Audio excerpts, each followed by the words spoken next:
À l'approche du pic de l'hivernage, les opérations de curage des caniveaux d'évacuation se poursuivent au niveau du pont de l'aéroport, l'un des points sensibles de la circulation à Conakry. Chaque année, de fortes pluies provoquent des accumulations d'eau qui perturbent le trafic et compliquent les déplacements des usagers. Pour limiter ces désagréments, des équipes sont mobilisées depuis plusieurs semaines afin de débarrasser des caniveaux, des déchets et des dépôts de sable qui empêchent l'écoulement normal des eaux. Dans le pont de l'aéroport, ça fait maintenant un mois. L'objectif est d'éviter les inondations en cette saison hivernale. Vous n'êtes pas sans savoir que chaque fois qu'il pleut à Conakry, plus d'une journée, la chaussée est obstruée avec l'eau. Les petits engins ne pourront plus passer, seulement que les gros porteurs qui passeront. Cela est dû à quoi? Ce n'est pas qu'il n'y a pas un canal d'évacuation. Le canal existe bien, mais le canal est obstrué par les ordures, le sable. Nous sommes là, ça fait maintenant un mois, comme je l'ai dit préalablement.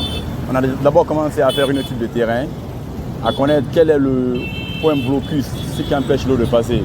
Une fois dans les égouts, on a vu que c'était le sable et les ordures qui étaient là. On a d'abord commencé à curer les sables, les déchets plastiques et organiques qu'on a mis au dehors. Après, on est allé vers le sable. On est allé en fonçage pour sortir. Parce que tant que le canal n'est pas complètement curé du début jusqu'à la fin, tant qu'il n'y a pas d'évacuation à la sortie, l'eau sera toujours là. Quand il pleut, plus d'une jour, 2 jours, il y a l'eau. Ce n'est pas venir seulement aspirer l'eau et jeter, ce n'est pas ça la solution. Il faut complètement déboucher le canal. Et ce que nous, on a décidé de faire avec l'appui de GPC. On a commencé à, comme je l'ai dit, à sortir les déchets plastiques et organiques. Maintenant là, on a en face de nous le sable. Selon les responsables du chantier, l'intervention ne consiste pas simplement à évacuer l'eau stagnante. L'objectif est de traiter la cause du problème en débouchant entièrement les canaux. Les travaux ont permis d'extraire d'importantes quantités de sable et des déchets accumulés au fil du temps. Depuis la semaine passée, on a pris quelque chose de 400, on a évacué 400 sacs de sable de 50 kg. Et aujourd'hui, comme vous l'avez aussi bien vu, il y a une centaine de sables qui est encore là. Et c'est ça notre objectif.